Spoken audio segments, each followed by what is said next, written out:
All right, look, we back with the sports video. It's this simple. Everybody has had their say-so in Philadelphia, or should I say just here on YouTube in general, about the Eagles losing to the Broncos. At one point, I thought the city was going to be on suicide watch. But I want to talk about this, okay? Because the Eagles, it was not only embarrassing to see what happened with the Eagles come on Sunday, but it was predictable. And even leading up to it, the days before we played the Broncos, there were Eagles fans on Twitter saying, we're going to lose like 255 to like 7. And like people, you know, we expected this. We did.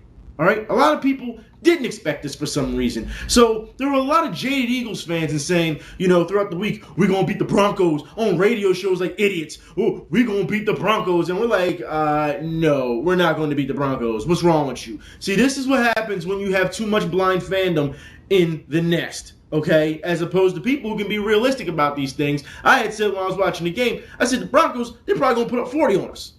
And people that was with me was like, man, you really have no faith in them, do you? I'm like, we'll see what happens. And what happened? They proceeded to put up like 50 on us. So it goes to show you that you have to expect these type of things. This is why I had said we had to beat at least the Chiefs. We lost to the Chargers. We had to beat at least the Chiefs to stay on the even level. But it seems like they couldn't even do that. Now, while the game was going on, they brought in an interesting stat that I had been speaking about for previous couple weeks now, and that is Alex Smith. When they played against the Chiefs, he threw one pass that went 10 yards in the entire game.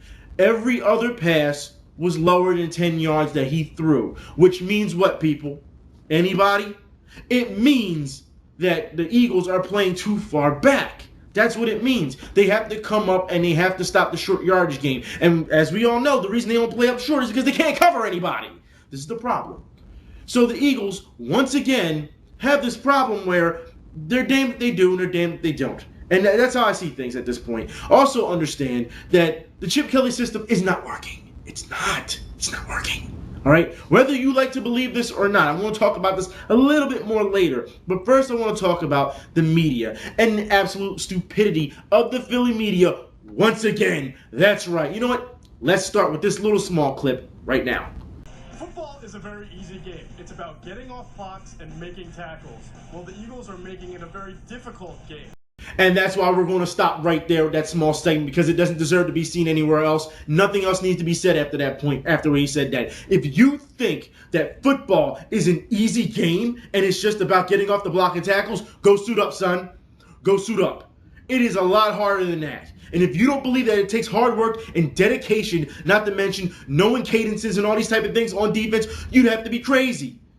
Are you that stupid to even say something? Who hires these people to say the dumbest things on camera? And yet, these people, they're paid. They're paid to say these things. There is nothing easy about football. It may come second nature to people who have talent. It may come second nature to people who have worked hard because they've studied it for their entire lives. But don't get on camera and say, it's easy. If it's that easy, go suit up, because the Eagles need players. They need players. Go ahead. I'll be waiting to see this. Matter of fact, make sure since you have a camera crew, go record it. Go record your tryout session. I would love to see this. It's ridiculous that people are saying this.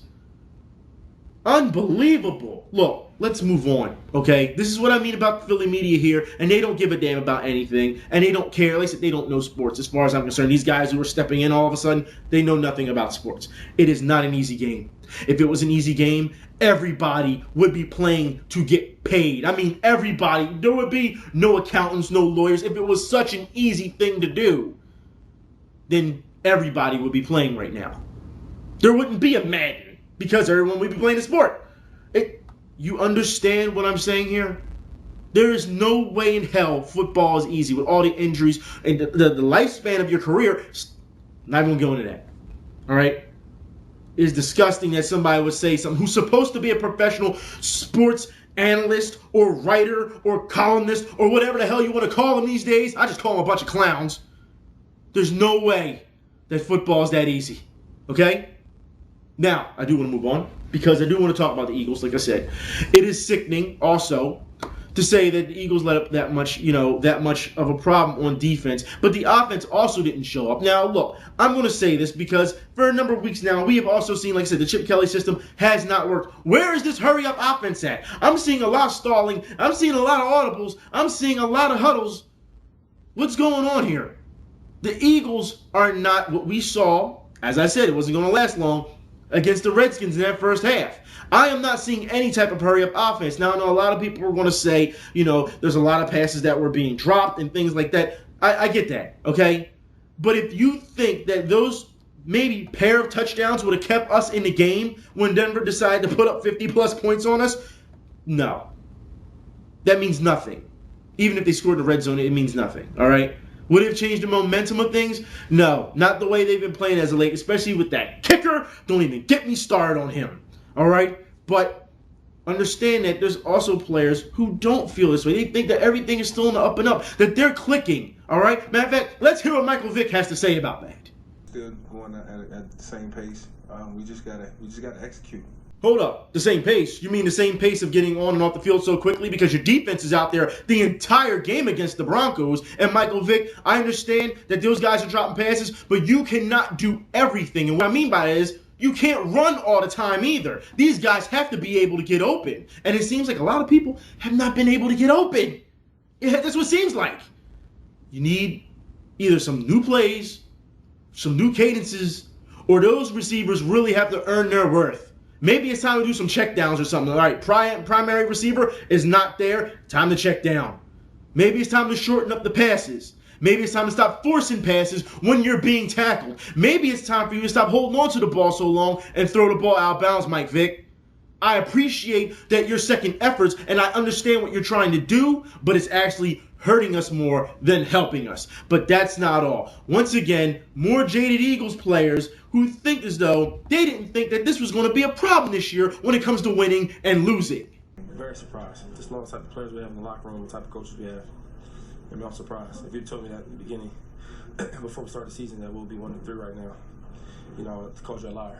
LeSean McCoy, an ever so talented running back who obviously has no idea what the hell to say at the most opportune times so you can say something. I will put it like this. LeSean McCoy is the same person who said 2 seasons ago when we were getting our tails kicked in, all right, in the regular season, and we got eliminated from playoff contention, came out and said, while the playoffs were still going on, that we're going to the Super Bowl next year. We're going to the Super Bowl. And then what happened last year? We got annihilated throughout the entire regular season. All right, which led to our coach being fired and players being let go and all kinds of things. So I put it like this. LeSean McCoy, just stop talking, okay? You are to be seen but not heard. And I say this because you're a hell of a running back. Just watch him run. Just watch him run, people. He's a hell of a running back. But don't take his advice for anything or his opinion or predictions. Because I'll put it like this. If I was a betting man, I would be out of a lot of money right now if I listened to LeSean McCoy. I'm just saying. LeSean McCoy, you're a hell of a running back. Stop. Just stop. I guess a lot of us are just a bunch of liars. I expected you to beat the Chargers.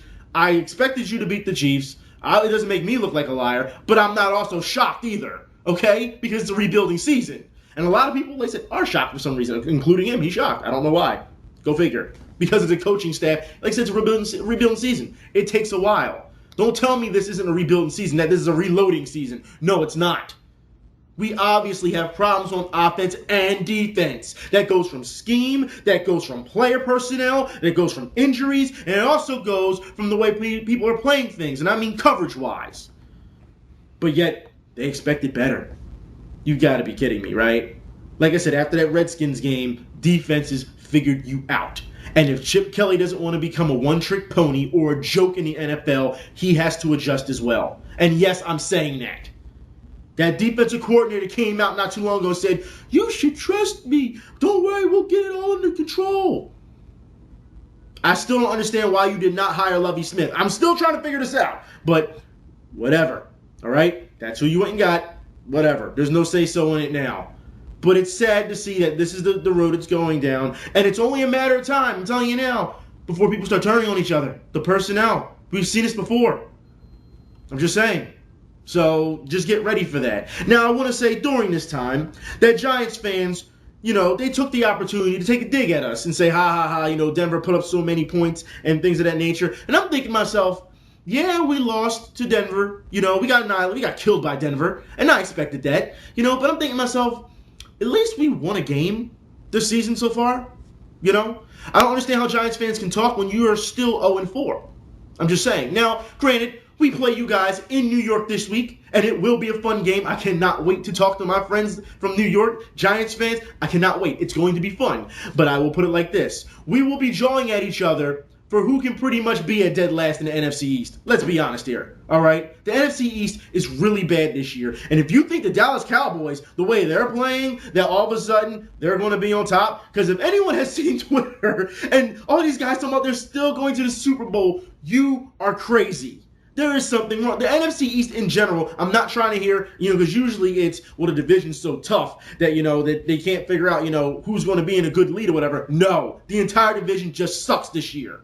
It's like everyone just took the year off. That's what it feels like.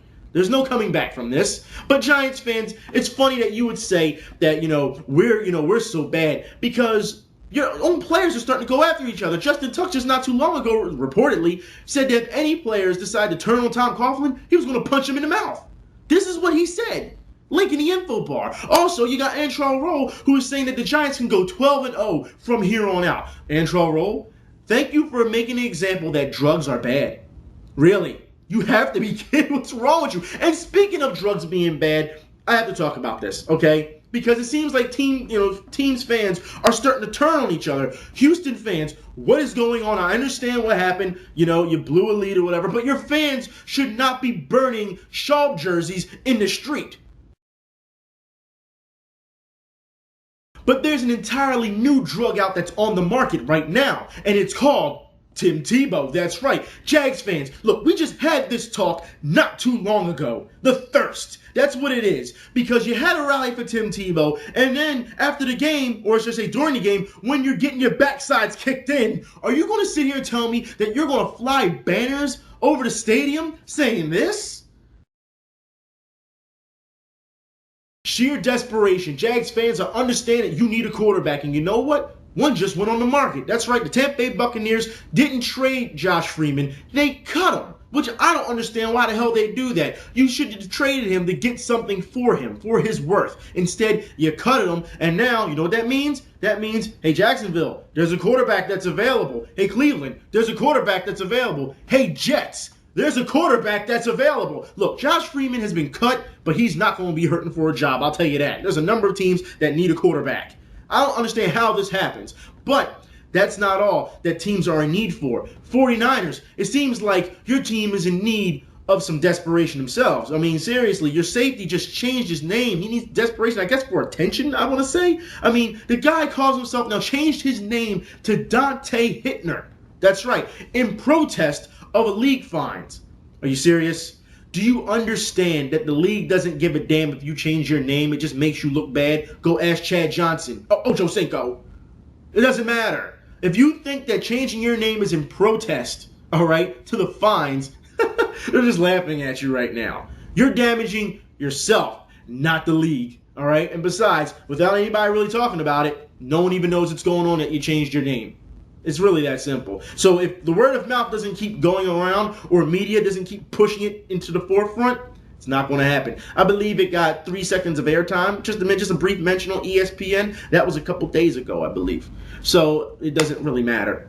It's in other news. That's pretty much what it was. And then they were highlighted by LeBron James talking. You know what? Let's talk about this right now, actually. LeBron James, that's right. For those who don't understand what's going on, Michael Jordan has come out, that's right, and said that in his prime, he would beat LeBron James in one-on-one, but wasn't sure about Kobe Bryant. Now, look, people, understand that when this was being said, the media had a field day with this. Matter of fact, the links will be in the info bar, how the media was starting to take LeBron's side. I take LeBron James over Michael Jordan in their primes. I don't believe that, Michael Jordan even said that, and that Kobe Bryant's answer, his reply to it was bad. Look, LeBron said, well, it's a thought that you usually have, but it's irrelevant. Why I think about it. And Kobe Bryant said, well, it's interesting that Michael Jordan would say that because I took moves from Michael Jordan, and the new generation will take moves from me. And then people were saying how, Kobe's answer wasn't good. If you don't understand Kobe's answer, that means you don't understand the history of basketball. If the new generation, this is pretty much, it's not even a shot at Kobe. As much as the media will make you feel as though it is,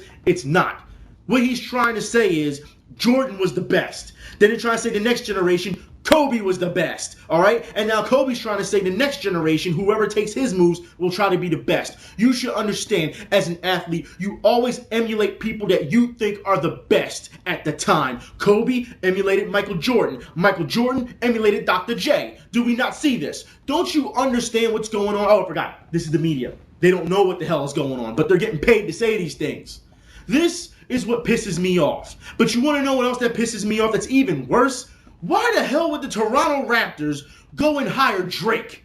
Why would you do that? To rebrand the team's image. What the hell does Drake know about that? And the thing is, Drake is known to be a Miami Heat fan. So you hired a Miami Heat fan to help the Toronto Raptors. Are you serious? Talking about we're going to use it for, the All-Star game and, for Toronto in general. You can't be this stupid. I mean, granted, it worked for the Nets, but it's not going to work for Toronto. That's just dumb. And I put it like this, when I say it worked for the Nets, it did work for the Nets. Because idiots was like, Jay-Z's on there. Oh, we're going to go buy Nets hats. And I'm not talking about people from Brooklyn. No. If you from Brooklyn, you went and rep, the Nets or whatever, I still have a problem with that due to the fact that the Knicks has been there the entire time. But fair enough. If you from Brooklyn, you repping the Nets, whatever, all right? I'm talking about people from here. That's right. People who scream in Brooklyn, wearing the jerseys and the hats, and ain't never been in Brooklyn. That's what pisses me off. But yet, I'm wrong for feeling this way.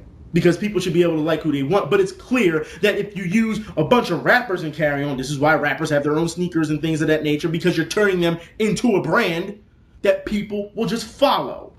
It doesn't matter about the sport. It's about popularity and what's the cool, the in thing, the trendy thing, right? This is the problem with the NBA today. You've lost your way. But who am I to say these things, right? I bet you if I got paid for this, like they got paid for it, then it would bring some legitimacy. But because I'm sitting here and saying all these things, which is all truth, it doesn't matter, right? Anyways, I'm done for today. I'll talk to y'all later. Y'all be safe. I'm out.